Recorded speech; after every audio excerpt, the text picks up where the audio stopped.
오늘 출애굽 29번째 시간이네요.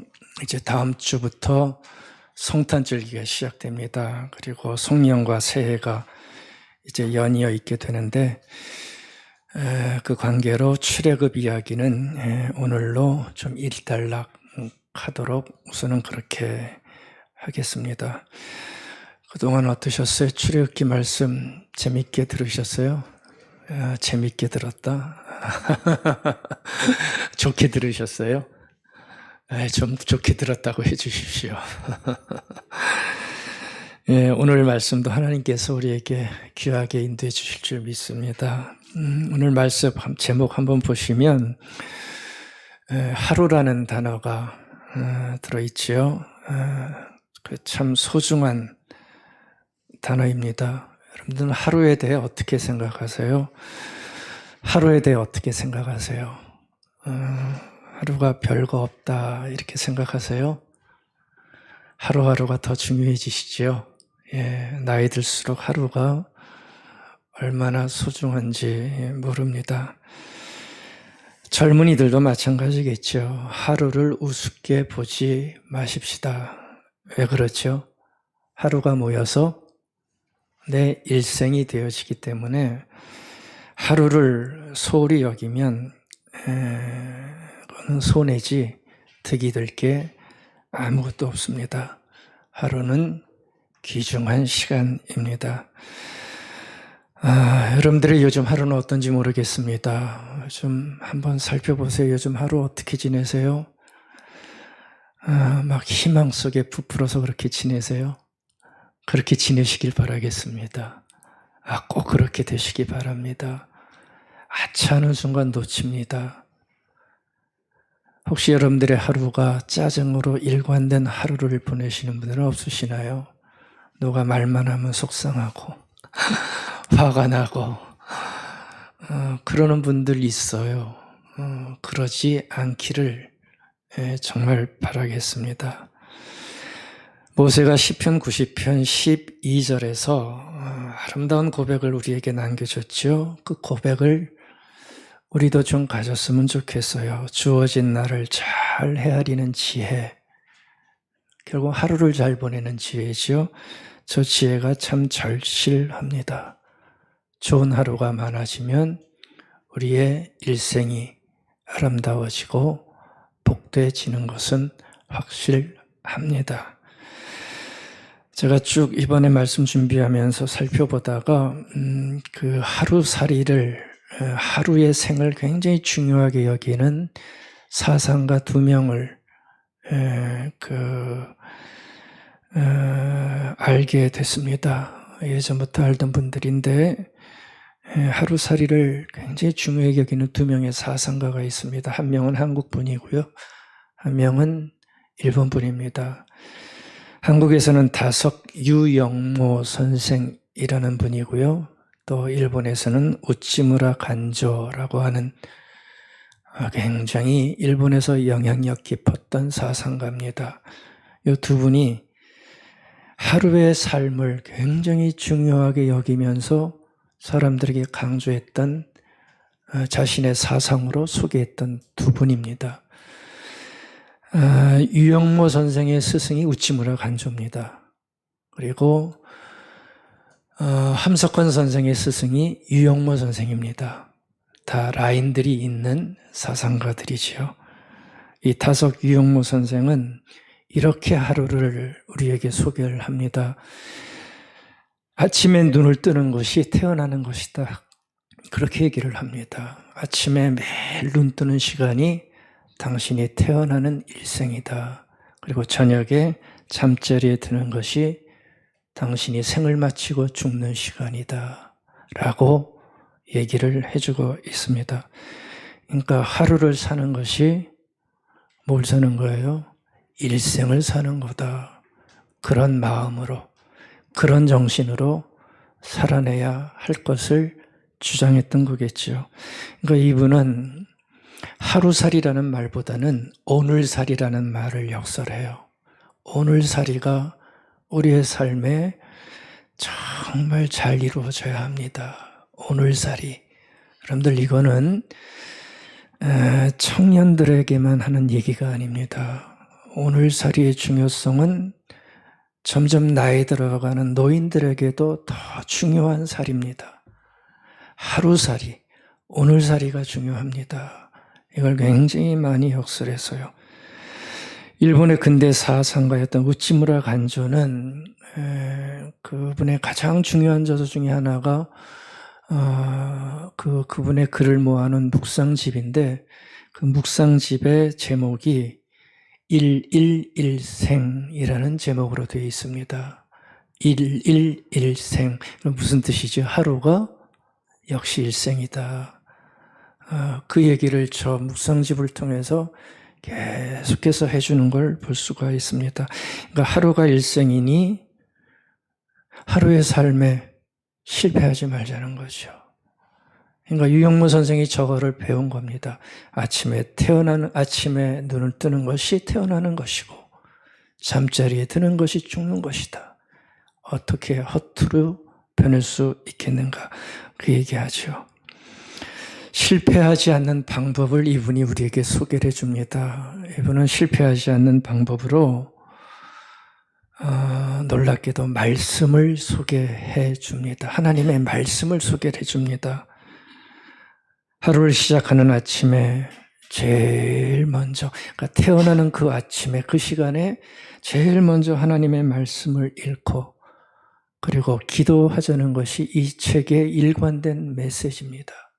그래서 묵상집을 내면서 일일 일생을 아름답게 살아갈 수 있는 방법이 말씀에 있다.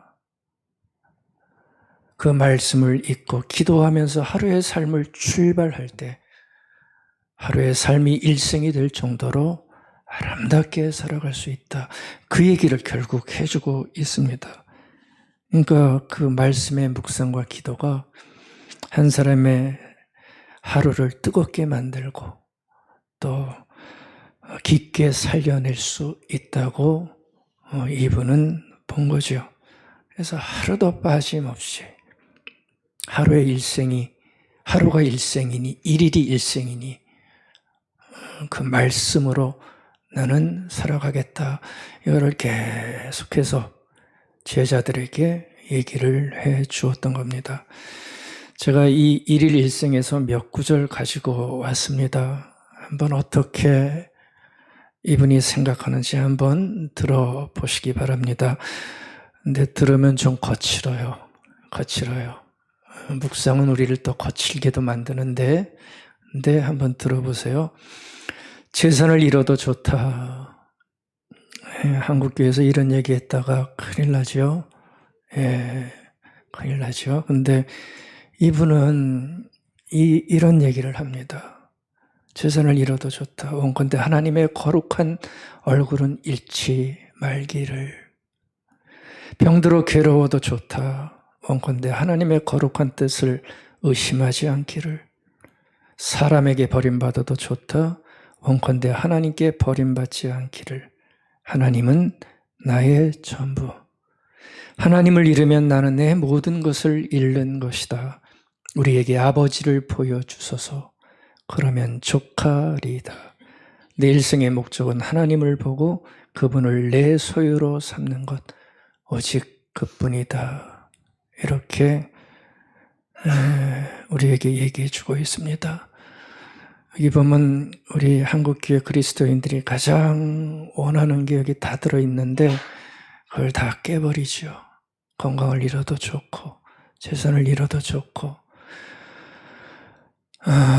지금은 관계의 시대인데 인맥을 잃어도 좋다. 어떻게 이렇게 얘기할 수 있습니까? 근데 하루의 인생을 살아갈 때 무엇이 중요한지를 알았기에 이런 얘기를 해주고 있어요. 또 한 구절 제가 읽어드릴게요. 첨탑이 하늘 높이 솟아있고 풍금이 음악을 연주하는 그윽한 곳만이 하나님의 교회가 아니다. 효자가 가난한 가게에 보탬이 되려고 추운 밤 물건을 파는 것, 이것도 하나님의 교회가 아닌가. 아내가 남편 병을 걱정하여 동천이 아직 밝기도 전에 엎드려 기도하는 것, 이것도 하나님의 교회가 아닌가. 세상에 오해를 받아 사방에서 공격해올 때 벗이 있어 홀로 서서 그를 변호하는 것, 이것도 하나님의 교회가 아닌가. 하나님의 교회를 흰벽이나 붉은 기와 안에 있는 것으로 생각한 나의 어리석음이여. 하나님의 교회는 우주같이 넓고 세상에 선인이 많은 것처럼 많다. 동의하실 수 있으시겠어요? 이걸 누가 요즘 동의합니까? 화려하고 크고 멋있어야 성공한 교회로 다 알고 있는 시대에 우리처럼 찌부러진 교회에 오면 그걸 누가 알아줍니까? 근데 전 이 구절 보고 용기를 얻었어요. 여러분들이 계신 곳에서 최선을 다해 살면 그것이 아름다운 교회예요.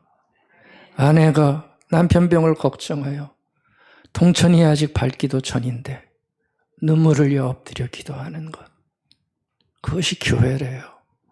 그러면 된 거 아닌가요? 이분은 이런 묵상을 길러냅니다. 또 한 구절 제가 읽어드릴게요. 완전한 가정을 만드는 일은 완전한 사람을 만드는 일만큼 힘들다. 그렇죠? 가정 힘들지요? 얼마나 힘들어요. 받고 싶어서 이룬 가정은 반드시 파괴된다. 주고 싶어서 이룬 가정만이 행복한 가정이다. 아멘. 주시기 바랍니다. 받으려고 바가지 긁으면 부셔집니다. 먼저 주시면 됩니다. 이분은 말씀을 통해서 하루의 삶을 시작할 때 이런 생각들을 계속했던 것 같아요. 근데 이런 생각이 가정을 살리고 사람들을 살린 것이요. 그렇죠? 보세요. 생각이 얼마나 많이 달라요. 왜 이런 차이가 벌어졌을까요? 왜 같은 하나님을 믿는데 이런 생각을 할 수 있을까요? 저는 한 가지라고 봅니다. 말씀이 만들어낸 차이. 그렇죠? 아침마다 시작을, 태어남을 말씀으로 시작하고 그렇게 살아간 그 삶이 만들어낸 아름다운 차이로 보고 싶습니다. 여러분들, 말씀으로 하루의 소중한 하루를 시작한 사람이 받는 아주 귀한 선물이 있어요. 뭔지 아세요? 제가 오늘 가르쳐 드릴게요. 빵 사십시오. 이런 건 어디서 못 들어요. 예. 말씀으로 하루를 시작한 사람이 받는 너무나 귀한 선물, 아니 주시는 하나님의 은혜, 뭔지 아세요? 분별력입니다. 여러분들, 분별력은 우리 다 가져야 되는데 참 놀라운 건 뭐냐면 이렇게 말씀으로 시작한 자들에게는 하나님이 놀랍게도 분별력을 허락해 주세요. 무엇이 옳은지, 무엇이 그릇된 건지, 남들이 보지 못하는 건 뭔지, 내가 무슨 행동을 오늘 어떻게 해야 할지, 내가 해야 할 말은 뭔지, 내가 하면 안 되는 말은 뭔지, 내가 사람들 앞에서 어떻게 보여야 하는지, 그거를 말씀을 보는 사람들은 분별력을 가지게 돼서요, 그 분별력에 따라서 행하고 생각하고 말하고 하는 삶을 살게 되는 거예요. 그러니까 달라요. 깊어요. 그래서 생각나는 대로 감정에 의해서, 반응에 의해서 살아가는 인생이 아니라 말씀이 나에게 주시는 그 뜻을 마음에 늘 아침마다 품으면서 자기를 다져나가는 거예요. 그때 분별력이 점점 깊어지게 되는 거죠. 그렇죠? 이게 우리에게 주는 놀라운 선물입니다. 그래서 이 선물이 있을 때, 분별력이 있을 때 우리의 삶은 그렇게 즉흥적이 되어지지 않는 삶을 살아갈 수가 있습니다. 여러분들, 오늘 말씀 본문에 보시면 이 이스라엘 백성들 얘기가 또 나옵니다. 근데 오늘도 또 뭐 하죠? 오늘도 또 불평하잖아요. 그렇죠? 우리 지난주에는 뭐 때문에 불평했어요? 목이 마르니까, 목이 말라가지고 물 없다고 불평을 했고요. 오늘은, 이번에는 먹을 게 없어가지고 불평을 하는 그 모습을 소개해 줍니다. 이게 출애굽한 지 한 45일쯤 되는 때에 일어난 일입니다. 그러니까 이 사람들은 지금 가만히 보면 이 하루를 시작할 때 불평으로 시작하는 것 같아요. 그렇죠? 하루가 일생인데 그 하루를 분별을 못하고 불평으로만 시작하고 있어요. 일어나면서부터 불평이고 잠자리까지도 아마 불평이었겠죠. 아, 나 오늘 불평 너무 많이 했어. 반성해, 회개해. 아마 그러지 않았을 거예요. 아침부터 점심때까지 저녁 끝까지 뭐 이래 먹을 것도 없고 왜 이렇게 고생스러워? 왜 삶이 이렇게 지질이 궁상이야? 아마 그 얘기만 하다가 하루를 마쳤을 것 같아요. 근데 여기 보시면 알겠지만 불평의 강도가 약해져요? 세져요? 다시 묻겠습니다. 불평의 강도가 약해져요? 세져요? 세지고 있잖아요. 세진다기보다는 점점 치사해지고 있어요, 사람들이. 왜 이렇게 돼버립니까? 온 힘을 다해서 자유자가 되게 해 주셨는데, 거기 한다는 말은, 한번 보세요. 뭘 얘기를 하나. 이게 얼마나 치사한 장면입니까? 고기와 떡을 배불리 먹던 이집트로 다시 돌아가. 죽더라도 거기서 죽겠다. 아주 사람 마음을 후비는 아주 잔인한 말을, 치사한 말을 계속해서 내뱉고 있어요. 여러분들 잔인한 말은 하지 마십시다.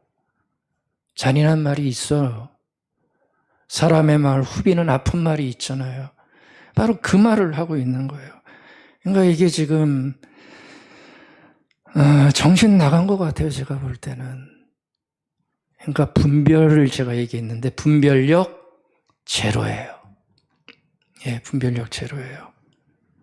아무리 분별의 능력이 떨어져도요. 똥 오줌은 가려야지요. 그렇죠? 똥과 오줌은 가려야 되는데 제가 볼 때는 이 사람들을 못 가리고 있어요. 바로 전에 물이 없다고 얘기할 때 어떻게 해주셨어요? 물 먹여 주셨잖아요. 그러면 그거 며칠 지났다고요. 그건 좀 기억하고 있어야 되죠. 좀 분별력을 가지고 있어야 되죠. 근데 아무 생각이 없어요. 아무 생각이 없어요. 저는 의심스러운 게 정말 이 사람들이 배고팠는지가 의심스러워요. 정말 먹을 게 아무것도 없었는지. 왜냐하면 이 사람들 옆에 뭐 있는지 아세요? 양떼, 소떼 다 있었어요. 배고프면 잡아먹지. 왜 불평만 하냐고요. 그러니까 이 사람들의 불평이 정말 불평이었는지 배고파서 그랬는지 아니면 그 억하심정에 그랬는지 전 잘 모르겠어요. 여러분들 분별이라는 것은 통찰력이잖아요. 그렇죠? 보이는 것만 보지 않는 겁니다. 보이는 현상 너머까지도 꿰뚫어 보는 그러한 내 마음의 능력. 그게 통찰이고 그것이 있을 때 분별이 일어나는 거죠. 눈앞에 있는 것만 보면 그거는 너무 일차원적이에요. 그런데 분별이 있다는 것은 그 현상 너머까지도 생각하고 판단할 줄 아는 능력이 분별인데 근데 보세요 이 사람들. 이 모습이 안 보이잖아요. 그저 그 눈앞에 있는 거 당장에 있어야 되는 거 그거에 매달려 사는 거예요. 과거에 나에게 하나님께서 베풀어 주신 은혜에 대해서는 아무것도 바라보지를 못해요. 그러니까 지금 없으면 그냥 힘든 거예요. 분별이 없는 거고요. 통찰력이 없는 거예요. 이 사람들을 굳이 변명해 준다면 저는 왜 이 사람들이 이렇게 됐을까? 제가 볼 때는 400년 노예살이가 만든 삶의 흔적, 상처라는 생각을 해볼 수도 있을 것 같습니다. 노예살이 때는 어떻게 사는 게 제일 좋죠? 자기 주관 갖고 살면 힘들지요. 내 생각은 이런데요. 그러다 뭐 채찍이나 맞는 거죠. 노예살이 생활에서 가장 좋은 삶의 방법은 하라는 대로 하고 하지 말라는 것은 안 하고, 이게 최고의 삶 아니겠어요?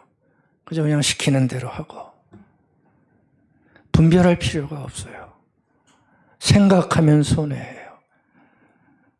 이렇게 400년을 살다 막 나온 사람들입니다.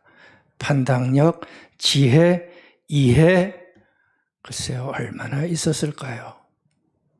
그러니까 이런 식으로 이들을 바라보면 조금 이해는 해줄 수 있을 것 같습니다. 그러니까 보십시오. 하나님은 모세를 통해 바로 이런 사람들을 이끌어 어디까지 데리고 가셔야 돼요? 가나안 땅까지 200만이나 되는 그 수많은 사람들을, 분별력이 하나도 없는 사람들이에요. 자기밖에 모르는 사람들이에요. 그렇죠? 그런 사람들이고 지금 가나안 땅까지 가야 돼요. 쉬운 길이 아니잖아요. 그러니까 보십시오. 하나님 입장에서는 이 사람들이 지금 계속 불평하잖아요. 앞으로도 계속 나와요. 아마 틈만 나면 불평하니까. 틈만 나면 막 뭐라고 그러니까. 근데 이렇게 불평한다고 데려가야 되는데 내칠 수 있을 것 같으세요? 내치면 안 되죠. 그것밖에 안 되는데. 그래서 어떡하세요?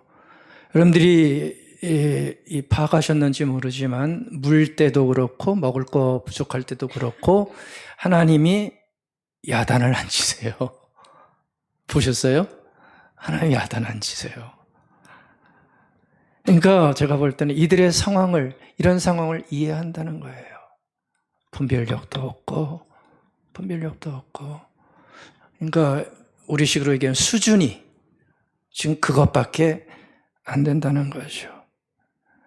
그러니까 하나님께서는 지금 물을 먹여주시고 이따 만나 먹여주시죠. 메추라기 먹여주시는데 그것들을 그런 사람들에게 주시면서 가르쳐주고 계시는 거예요. 어떻게 생각해야 되는지, 앞으로 어떻게 분별하면서 살아가야 되는지를 다시 한번 가르쳐주는 그 장면으로 이 모습을 우리가 볼 수가 있습니다. 여러분들, 분별은 정말 필요한 삶의 덕목입니다. 이스라엘 사람들만 필요한 게 아니고요. 저도 분별이 많이 필요하고요. 여러분들도 분별이 정말 많이 필요합니다. 여러분들, 우리 신앙인들이 분별이 없으면 큰일 납니다. 큰일 납니다. 분별이 없으면 첫 번째, 하나님의 뜻과 마음을 알아차릴 수가 없어요. 동의하세요? 분별이 없는데 어떻게 하나님의 마음과 뜻을 알 수 있을까요? 서기의 경읽기예요. 그러니까 여러분들 생각 많이 하셔야 돼요. 아침마다 말씀 묵상 깊게 하셔야 돼요. 이건 누가 공짜로 분별력을 주는 게 아니에요. 목사도 줄 수 없고 여러분들이 가지셔야 되는 거예요. 왜 묵상 얘기합니까? 중요한 일생인 하루를 시작할 때 우리의 본성은 분별력을 갖기 힘들어요. 그러니 말씀을 통해서 하나님의 마음과 뜻을 분별해 내라고 하는 거죠. 여러분들, 신앙인들이 분별력이 없으면 중요한 하나님의 뜻과 마음을 알아차리지 못해요. 너 어떻게 살아야 돼? 여기서 어떻게 해야 돼? 너의 행동에 뭐가 잘못돼 있어? 너는 옳다고 하지만 그거 아니야. 하는 것들을 분별해낼 수가 없어요. 언제나 자기가 맞다라고 생각하게 되는 거죠. 여러분들, 분별 있을 때만 우리는 삶의 어려운 순간에도 인내라고 하는 중요한 가치를 가질 수가 있어요. 분별하지 못하는 자는 인내를 못해요. 이스라엘 백성들 보세요. 인내 못하잖아요. 왜 그래요? 분별을 못하니까. 자기들이 지금 어떠한 순간에 있다는 것을 알질 못하니까 어떻게 참습니까? 여러분들, 인내는 중요한 삶의 모습인데 이 분별이 있을 때만 가능한 거예요. 분별이 있을 때 인내해서 불평을 이겨나갈 수가 있는 거죠. 조금 더 얘기할까요? 분별이 있어야만 세상에 번지르한 유혹들 포장해서 우리가 분별해낼 수 있습니다. 여러분들 신앙인들이 세상의 가치 앞에 얼마나 많이 넘어져요. 그냥 다 좋아 보여요. 우리는 초라해 보이고 내 삶은 초라해 보이고 세상은 다 멋있어 보여요. 분별 못하셔서 그런 거예요. 분별할 때만 세상의 유혹을 우리가 이겨낼 수가 있어요. 분별할 때만 이 경배의 대상인 하나님을 바라볼 수 있고요. 아니면 우상, 분별하지 못한 우상 따라가요. 그러니까 분별이 얼마나 중요합니까? 그래서 우리는 항상 살펴봐야 돼요. 내 분별력은 어느 정도인가? 여러분들 한번 살펴보세요. 도대체 내 분별력은 어느 정도인가? 사리 분별이라고 그러잖아요. 여러분들 우리가 분별을 얘기할 때 세상 살아가는 사리 분별만 생각하시면 안 됩니다. 신앙인들은 영적인 분별을 잘 하실 수 있어야 됩니다. 영적인 분별을 한번 생각해 보세요. 내가 지금 놓치고 있는 신앙의 삶은 무엇인가? 이런 걸 분별해 내셔야 돼요. 그저 교회 다니고 뭐 이렇게 오는 게 다가 아니고요. 내가 놓치고 있는 게 뭐지? 내가 신앙인이고 하나님을 믿는 사람인데 이런 영적인 분별함이 어느 정도 있는지를 우리가 꼭 살펴봐야 됩니다. 그럴 때 남들이 알지 못하는, 보지 못하는 하나님의 뜻과 마음을 볼 수가 있습니다. 분별 잘 하셔서 꼭 보시기 바랍니다. 일어나는 일에 너무 일희일비하지 마시고 진중하고 의연하게 사랑의 마음을 품고 신앙인답게 사리 분별 잘 하시는 하나님의 사람 되시기 바라겠습니다. 이제 관건이 하나 남았죠. 이 분별을 어떻게 하면 잘 가질 수 있을까요? 그렇죠? 여러분들 분별은 꼭 가지셔야 돼요. 이건 짬밥이 해결 못한다니까요. 짬밥이 해결 못해요. 간혹 우리 친구 목사들 봐도 저 사람 왜 저래? 라는 생각할 정도로 분별을 못하는 사람들이 있어요. 목사들 중에서도 많아요. 헛된 것 꿈꾸는 사람들이 많아요. 그러니 우리 모두는 다 분별 앞에 취약해질 수 있어요. 키워야 돼요. 어떻게 하면 키우실 수 있겠습니까? 첫 번째입니다. 분별을 내 마음속에 깊게 하기 위해서는 오늘 본문에서 제가 발견한 것은 은혜를 꼭 보시기 바랍니다. 은혜는 뭐지요? 우리 신앙인들에게는 하나님이 나에게 베푸신 것이요, 선물. 여러분들 그 은혜를 꼭 알아보시기 바랍니다. 은혜를 알아보는 자가 분별이 생깁니다. 은혜를 알아보지 못하면 분별하기 힘들어져요. 그래서 은혜를 알면 감사가 생기고요. 은혜를 모르면 불평이 계속 나오는 거예요. 이스라엘 백성들 은혜가 있는데 그거 보지 못하지요. 보지 못하잖아요. 열재앙의 은혜도 못 보고 출애굽의 은혜도 못 보고 먹을 거 준 것도 못 보고 마실 거 줘도 못 보고 은혜를 못 보면 분별력이 없어져서 불평밖에 나오지 못해요. 우리의 모습이 되지 않아야 돼요. 그러니까 여러분들 분별력이 생기려면 내가 받은 은혜를 볼 수 있어야 돼요. 아니 발견해내야 돼요. 그게 분별력을 키우는 굉장히 중요한 방법입니다. 쓴물이 단물로 바뀐 것도 은혜고요. 지금 이 사람들 앞에는 구름 기둥, 불 기둥이 낮마다 밤마다 가슴 벅차게 떠 있어요. 은혜 아닙니까? 근데 못 봐요. 여러분들도 은혜가 있는데 놓치고 있는 은혜가 뭔지 꼭 살펴보십시오. 놓치고 있는 은혜가 다 있습니다. 그걸 볼 수 있는 눈이 우리에게 아름다운 분별력을 가져다 줍니다. 그러니까 불평을 막고 어리석은 판단을 막는 최고의 방법은 나에게 베푸신 은혜를 알아보는 겁니다. 알아보는 겁니다. 여러분들 지금 이스라엘 백성들이 받은 은혜가 뭔지 아세요? 이 사람은 지금 하나도 없다고 생각하는 거죠. 그렇죠? 얘기해 보세요. 하나도 없다고 생각하는 거죠. 그러니까 이렇게 나오는 거잖아요. 근데 이 사람들이 받은 은혜가 뭔지 한번 살펴보세요. 동행의 은혜, 구원의 은혜, 말씀하시는 말씀의 은혜. 이 세 가지 3대 은혜예요. 근데 이 세 가지 3대 은혜를 이 사람들은 지금 다 받고 있어요. 근데 봐요? 못 봐요? 못 보잖아요. 안 그렇습니까? 자신들을 애굽의 땅에서 구원하시고, 그렇죠? 그 광야 가운데서도 지금도 동행해 주시고, 말씀으로 계속 인도해 주시는데, 왜 안 보여요? 그렇죠? 안 보여요. 여러분들, 이 세 가지 은혜는 사실 그 사람들만 받은 은혜가 아닙니다. 우리 모두가 받은 은혜예요.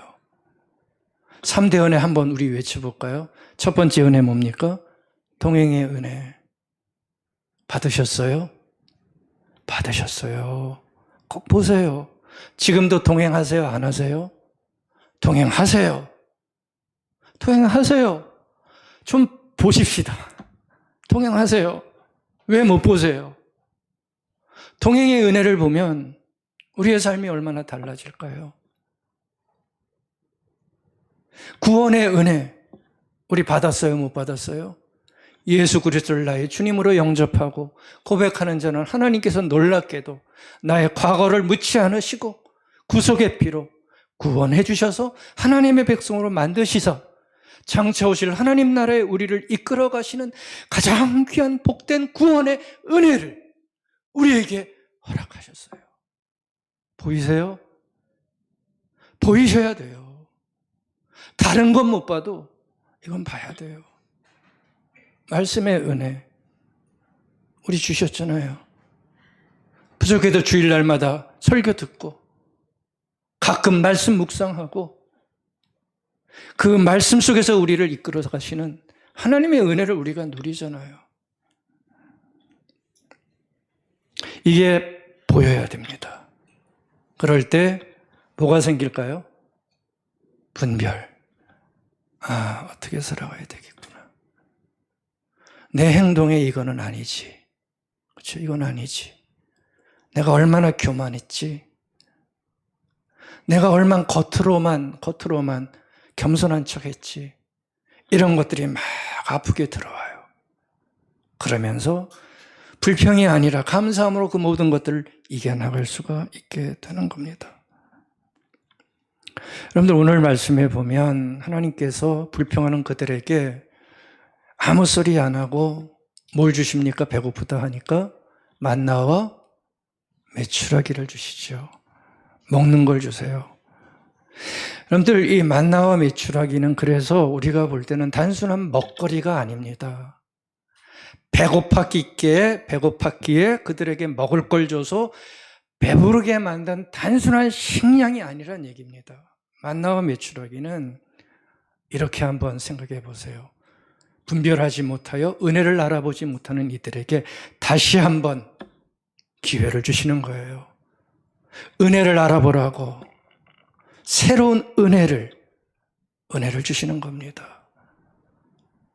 그러니까 하나님은 만나와 메추라기를 통해서 이 사람들이 다시 깨닫길 원하신 거예요. 내가 다 줬다. 은혜잖아요. 은혜를 알길 원하시는 거예요.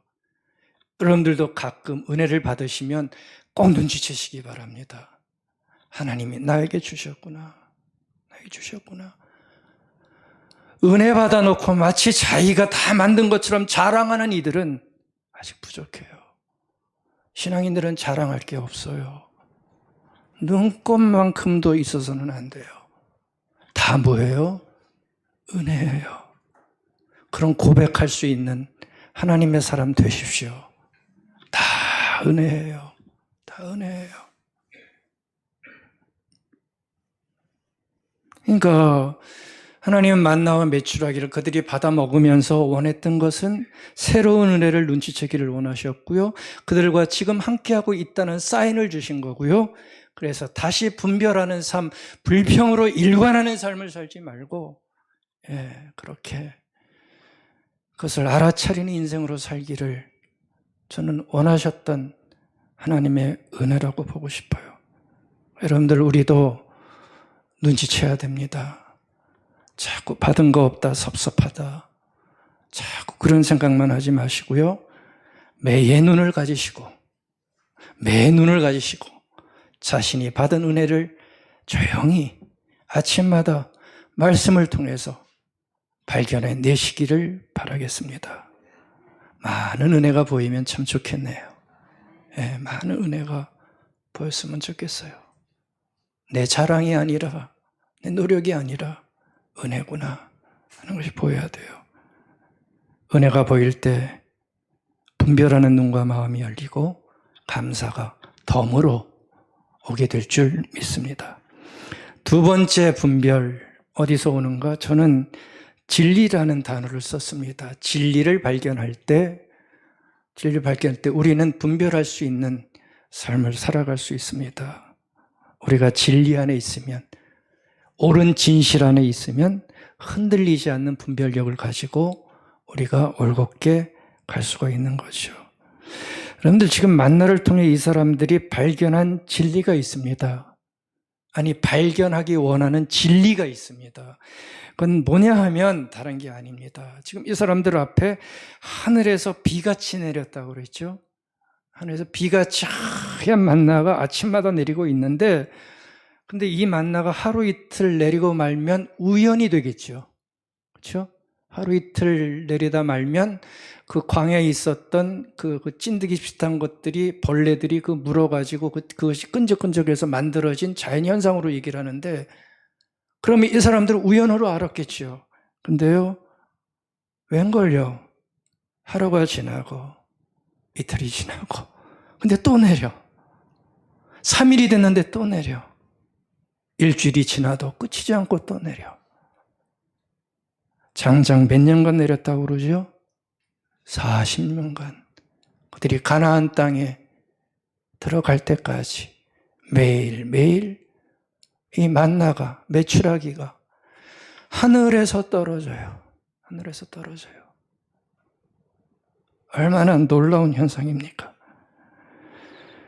그러니까 개중에는 만나와 메추라기가 그곳에서 있는 자연의 산물이다라는 이유로 이 현상을 폄하하는 사람들이 있지만, 제가 볼 때는 200만의 사람들이 다 먹었다면 그 만나와 메추라기를 설명할 수 있는 길은 하나님의 초월성, 하나님의 은혜밖에 가능하지 않은 사건이 일어나고 있는 거죠.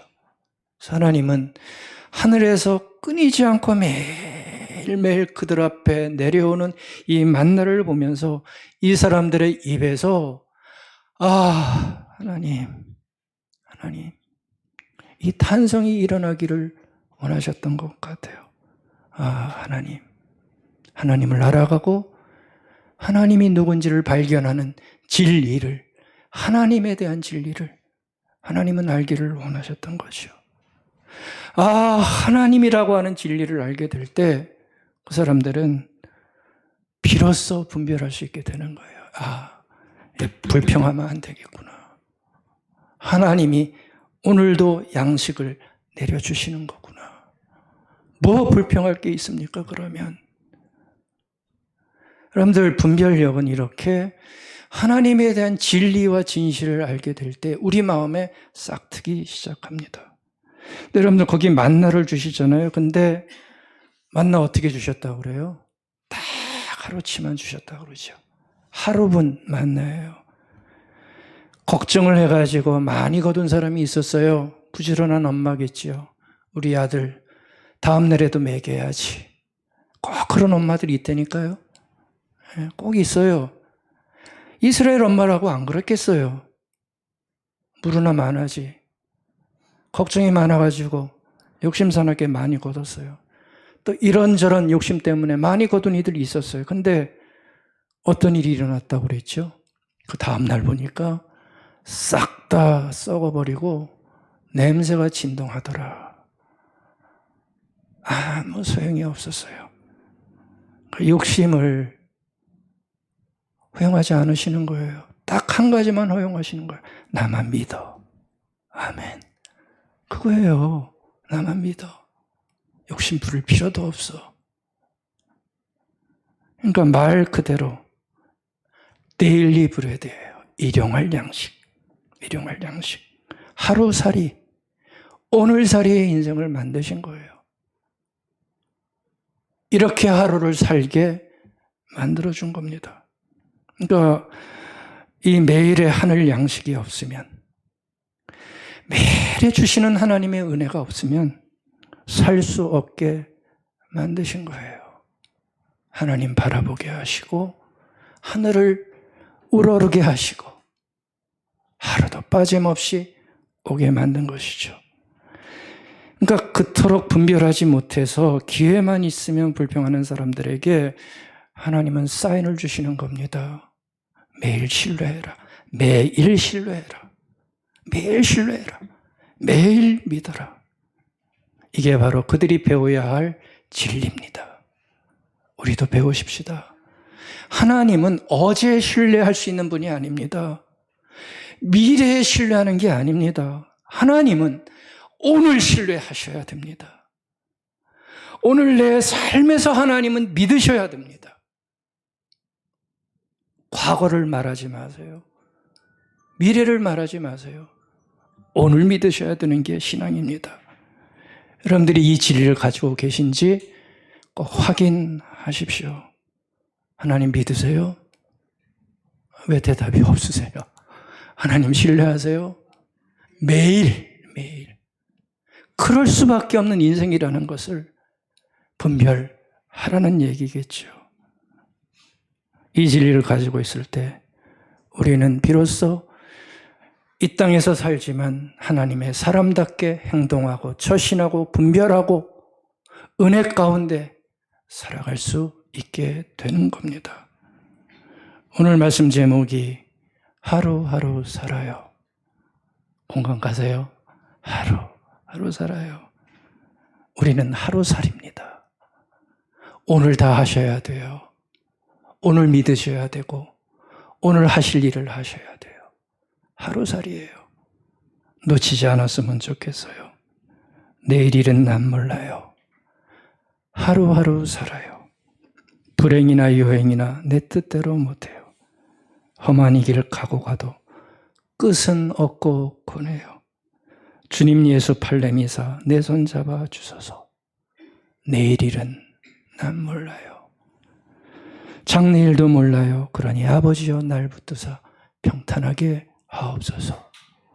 하루살이의 인생 가운데 임하시는 매일의 은총이 우리에게 필요한 사람들입니다. 이것을 가질 때 우리는 어떻게 살아가야 할지 분별해낼 수 있지 않겠습니까?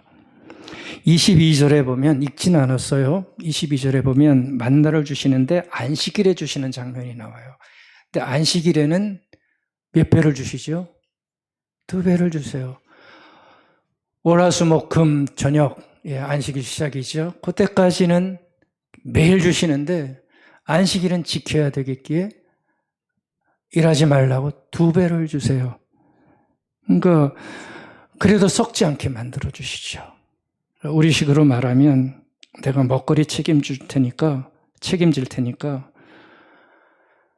자꾸 전전긍긍하지 말고 마음 편히 삶의 근원이신 하나님을 경배하고 하나님을 예배하라는 거예요. 너무 전전긍긍하지 말고 하나님을 예배해도 줄 터이니 먹고 살 터이니 자꾸 버티지 말아라. 이 얘기를 해주시는 겁니다. 우리도 믿고 받으면 좋겠어요. 하나님 신뢰하지 못하고 하는 모든 수고와 무거운 짐은 죄송합니다. 거품으로 끝날 수도 있다는 사실 우리가 알아차려야 합니다. 세상 사람들은 그렇게 살아서 뭐를 얻는지 몰라도 신앙인의 삶에는 그런 전전긍긍함이 하나님을 포기하면서까지 살아가는 그 삶이 거품으로 끝날 수 있다는 사실을 깊게 마음에 새기셔야 돼요. 예배 잘 드리십시오. 안식일에 예배 잘 드리십시오. 하나님이 그 예배 가운데 크게 역사하실 것이에요. 근데 여러분들 한 가지 더 보죠. 저장할 수 없는 것은 근데 만나만 있는 건 아니에요. 여러분들 저장할 수 없는 것. 우리 오늘 본문에는 만나만 나오는데 우리의 삶에 적용해 보면 저장할 수 없는 것은 만나만 있는 게 아니더라고요. 뭘 저장할 수 없는지 아세요? 우리 삶에서 가장 중요한 거, 사랑.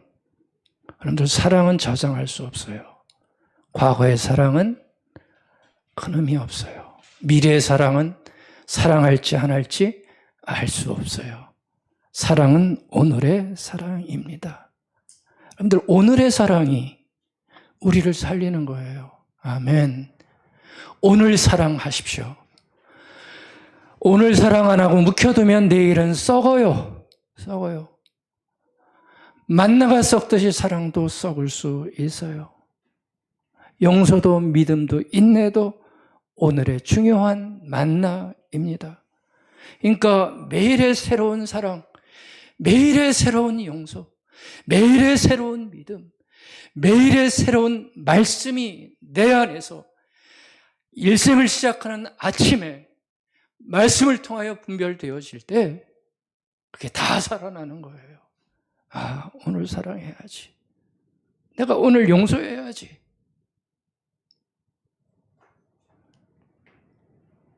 그것이 바로 우리의 일생을 보람차게 만들어가는 겁니다. 내일 일은 난 몰라요. 모르죠. 그러니까 내일 하겠다고, 형편이 나시면 하겠다고, 기분 좋아지면 하겠다고, 기분이 풀리면 하겠다고 미루지 마시기 바랍니다. 기분이 나빠도 마음이 불편해도 오늘 사랑이 우리를 살립니다. 그 분별함을 가지시라는 거예요. 오늘 먹어야 할 만나는 오늘 먹어야 됩니다. 말씀도 오늘 먹으십시오. 내일 일은 난 몰라요. 정말 몰라요. 오늘 먹어야 돼요. 이게 바로 불평하는 이스라엘 사람들에게 보여주신 하나님의 진리입니다. 이 진리가 우리를 분별하는 자로 만들어서 하나님과 동행하는 자로 서게 해서 불평이 아닌 감사로 충만한 진실한 감사를 하는 자로 우리를 이끌어 갈 것입니다. 하나님의 은혜를 분별하면서 주시는 매일의 만나, 사랑, 은혜, 믿음을 가지시고 불평 가득한 세상이지만 분별하여 승리하시는 여러분들의 복된 인생이 되기를 축복하고 축원드리겠습니다. 아멘.